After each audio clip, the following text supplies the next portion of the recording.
নমস্কার, astrology class in Bengali সিরিজের ক্লাসে আপনাদেরকে স্বাগত জানিয়ে আজকে আমাদের জ্যোতিষ সংক্রান্ত আলোচনা শুরু করছি।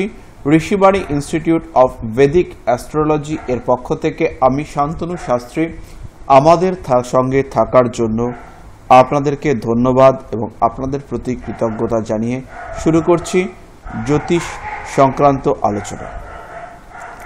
আজকে আমাদের আলোচ্য বিষয় হলো অ্যাস্ট্রোলজার। কি ধরনের যোগ থাকলে বা কি ধরনের যোগযুক্ত জাতক বা জাতিকারা অ্যাস্ট্রোলজার হতে পারেন, এটি আমাদের আজকের আলোচ্য বিষয়। আমাদের সঙ্গে রয়েছে একটি জাতকের নামটি আমরা গোপন রাখছি, তার জন্য একটি ছদ্মনাম রেখেছি যেটি হলো চম্পক, এবং জাতকের ডেট অফ বার্থ হচ্ছে 26/12/1987, সময় হলো 6:55 বিকেলবেলা, স্থান কলকাতা। জাতকের জন্মলগ্ন কর্কট, দ্বিতীয়ায় বৃহস্পতি, চতুর্থে কেতু শুক্র চন্দ্র, ষষ্ঠে রবি বুধ, সপ্তমে মঙ্গল, তুঙ্গ ক্ষেত্রস্থ। কর্কট লগ্নে এটি খেয়াল করতে হবে, কর্কট লগ্নে মঙ্গল সে কিন্তু তুঙ্গ ক্ষেত্রস্থ, এবং নবম ভাবে শনি, দশমে রাহু। জ্যোতিষের জন্য প্রয়োজনীয় প্রথম গ্রহটি হলো শনি। শনির প্রভাব ছাড়া জাতক কিন্তু অ্যাস্ট্রোলজার হতে পারবে না। উচ্চ বিদ্যা ক্ষেত্রে যদি শনির প্রভাব থাকে সেক্ষেত্রে জাতকের অ্যাস্ট্রোলজার বা জ্যোতিষ হবার সম্ভাবনা থাকে। অষ্টম ভাবের সঙ্গে যদি কেতুর সংযোগ থাকে সেক্ষেত্রে অ্যাস্ট্রোলজার হওয়ার সম্ভাবনা থাকে। দ্বিতীয় বা অষ্টম ভাবের সঙ্গে যদি বৃহস্পতির সম্পর্ক থাকে সেক্ষেত্রেও কিন্তু জাতকের অ্যাস্ট্রোলজার হওয়ার সম্ভাবনা থাকে। অষ্টম ভাবের সাথে যদি শনি, বৃহস্পতি, কেতু এদের সম্পর্ক থাকে সেক্ষেত্রেও অ্যাস্ট্রোলজার হওয়ার সম্ভাবনা থাকে। অর্থাৎ এমন একটি যোগ যেখানে জাতকের মধ্যে গুপ্ত জ্ঞান, প্রাচীন ঐতিহ্যের প্রতি শ্রদ্ধা, দ্বিতীয় ভাব অর্থাৎ বাক্যের যে সততা, এই সমস্ত গুণাবলী থাকবে, তাদের মধ্যে অ্যাস্ট্রোলজার বা জ্যোতিষ হবার সম্ভাবনা কিন্তু বর্তমান। অষ্টমে কেতু বা কেতুর প্রভাব, এটি কিন্তু অ্যাস্ট্রোলজার হওয়ার পক্ষে একটি অত্যন্ত শুভ যোগ। এবার আমরা দেখি আমাদের প্রিয় জাতক অর্থাৎ চম্পক, সে অ্যাস্ট্রোলজার হতে পারছে কি না। প্রথমেই আমরা দেখতে পাচ্ছি জাতকের লগ্ন হলো কর্কট, অর্থাৎ অষ্টম ভাবটি হলো শনি। আবার রাশি যদি দেখি আমরা, লগ্নপতি রাশিকে ইন্ডিকেট করছে অর্থাৎ চন্দ্র, এর সাপেক্ষে চতুর্থ এবং পঞ্চম পতি হলো শনি। কর্কটের সাপেক্ষে অষ্টম ভাবটি হলো শনি, তুলার সাপেক্ষে চতুর্থ পঞ্চম ভাব হলো শনি। আবার তুলার ক্ষেত্রে অষ্টম ভাবে, তুলা যদি লগ্নপতি হয় অর্থাৎ লগ্নপতি যে ক্ষেত্রে বসে রয়েছে এবং রাশিটিও তুলা, সেই ক্ষেত্রে শনির দৃষ্টি কিন্তু রয়েছে অষ্টম ভাবের উপর। জাতকের অষ্টম ভাবে বৃহস্পতির দৃষ্টি বর্তমান, জাতকের দ্বিতীয় বৃহস্পতি অবস্থিত।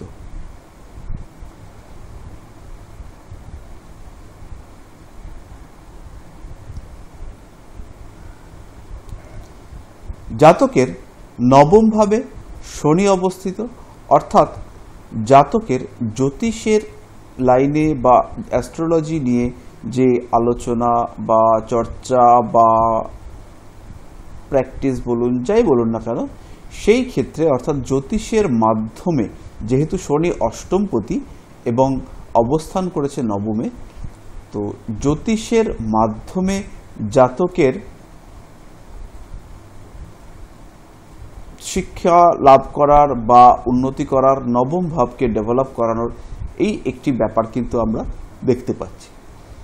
তবে নবম ভাবে শনি অবস্থান করায় জাতকের কিন্তু সাফল্য লাভ করতে কিছুটা হলেও দেরি হবে।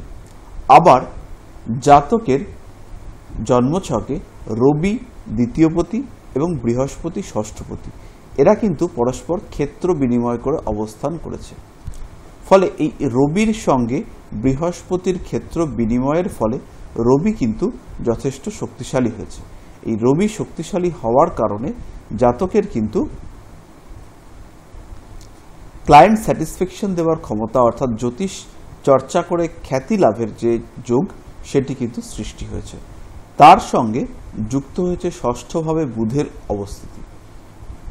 ষষ্ঠভাবে বুধের অবস্থান এবং রবির সঙ্গে বুধ যুক্ত হওয়া, বৃহস্পতি দ্বিতীয়ায় থেকে রবির সঙ্গে ক্ষেত্র বিনিময়, এর ফলে জাতকের যে বাক শক্তি, অর্থাৎ বাক্যের যে শক্তি বা বাক্যের যে ক্ষমতা, এটি কিন্তু প্রচণ্ডই থাকবে।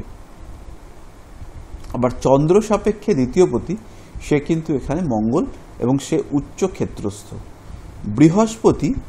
বৃহস্পতির একটি সমস্যাও রয়েছে, সেটি হলো বৃহস্পতি কিন্তু এক্ষেত্রে বক্রী হওয়ার জন্য বৃহস্পতির ফল দেওয়ার ক্ষমতা কিছুটা হ্রাস পাবে।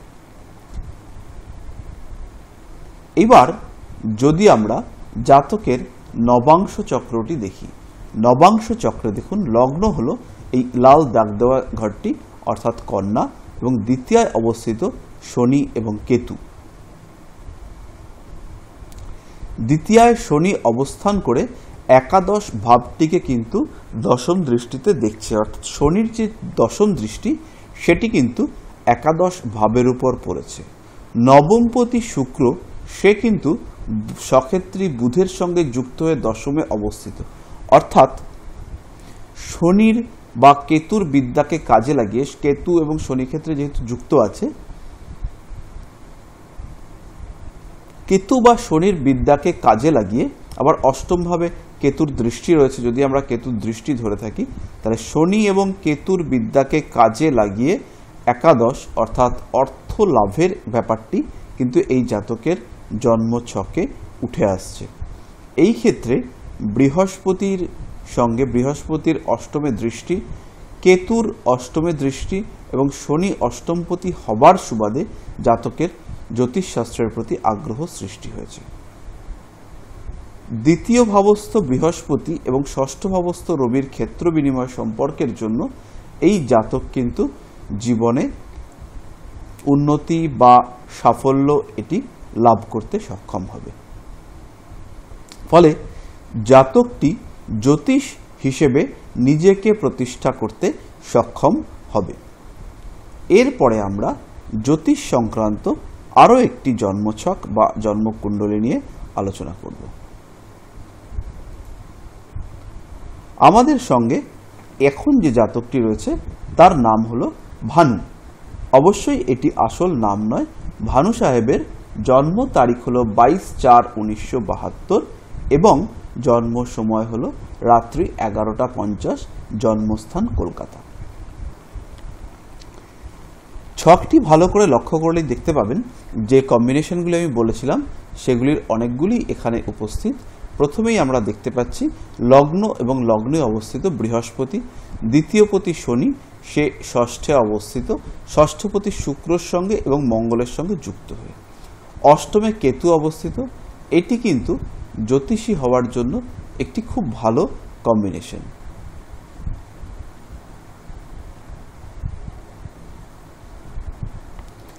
লগ্নস্থ বৃহস্পতি জ্ঞানের প্রতি এর আকর্ষণ, জ্ঞানের প্রতি যে চর্চা, তা অস্বাভাবিক বাড়িয়ে তুলবে। চন্দ্রের পঞ্চমে বৃহস্পতি, অর্থাৎ জ্যোতিষের যে ট্রু অ্যাস্ট্রোলজার, একজন অ্যাস্ট্রোলজার যাকে আমরা সঠিক অ্যাস্ট্রোলজার বলতে পারি, সেই গুণাবলী কিন্তু এই জাতকটির মধ্যে রয়েছে।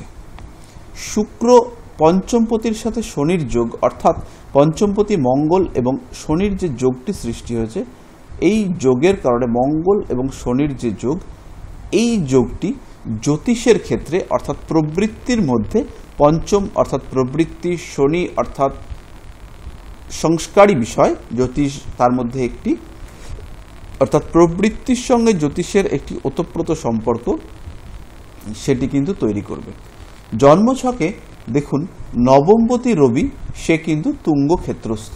এই নবমপতি রবি তুঙ্গ ক্ষেত্রস্থ হবার কারণে জাতকের কিন্তু নাম এবং যশের সম্ভাবনা যথেষ্টই রয়েছে। এক্ষেত্রে একটি গ্রহ কিছুটা সমস্যা করবে, সেটি হলো বুধ। বুধ এই জন্মছকে দশমপতি এবং অষ্টমপতি, ক্ষমা করবেন, সপ্তমপতি এবং দশমপতি। দশমপতি এক্ষেত্রে নিচস্থ বা নিচ ক্ষেত্রস্থ হওয়ায় তার ক্রিয়াশীলতা কিন্তু কিছুটা হ্রাস পাবে, এবং জ্যোতিষের ক্ষেত্রে বুধের যে প্রভাব অর্থাৎ বাক শক্তির যে প্রয়োজনীয়তা, সেই জায়গাটাতে জাতকের কিন্তু কিছুটা ক্ষতি হবে।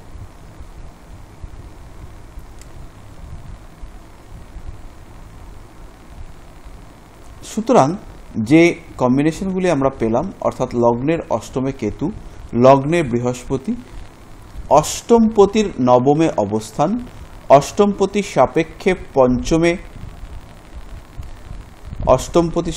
পঞ্চমে সক্ষেত্রী বৃহস্পতির অবস্থান, পঞ্চমপতি সঙ্গে শনির সংযোগ, চন্দ্র সাপেক্ষে রাশি অধিপতি অর্থাৎ রবির নবমে অবস্থান, এই সমস্ত কারণের জন্য আবার চন্দ্র সাপেক্ষে নবমপতির শনি যুক্ত হওয়া ইত্যাদি কারণে জাতক জ্যোতিষশাস্ত্রের প্রতি তার আগ্রহ পোষণ করবে এবং একজন ভালো অ্যাস্ট্রোলজার, খ্যাতনামা অ্যাস্ট্রোলজার হিসেবে নিজেকে প্রতিষ্ঠিত করতে সক্ষম হবে।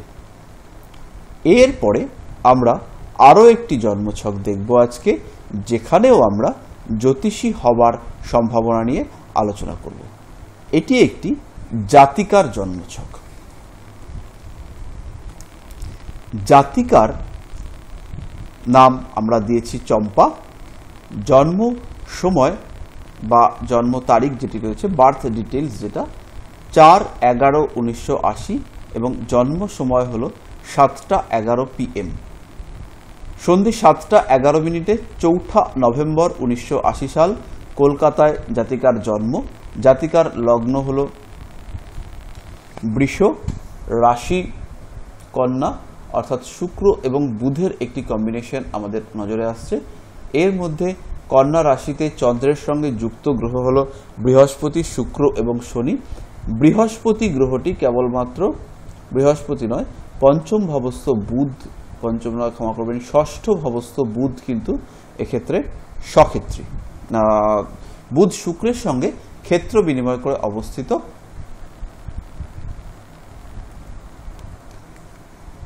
পঞ্চম ভাবস্থ গ্রহগুলি হলো চন্দ্র, শুক্র, শনি, বৃহস্পতি।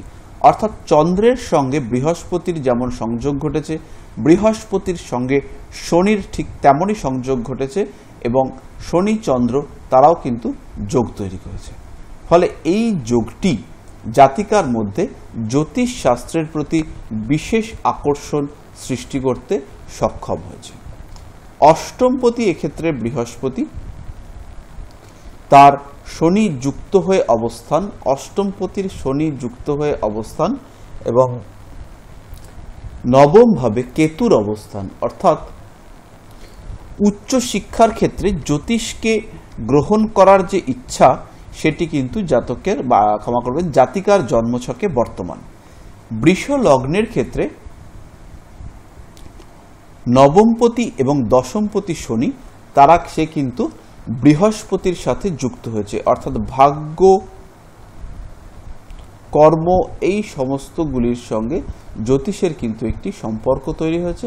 আবার চন্দ্র সাপেক্ষে পঞ্চম ভাবে অবস্থান করেছে কেতু, এটিও জ্যোতিষী হওয়ার পক্ষে ভদ্রমহিলার জন্য একটি বেটার কম্বিনেশন।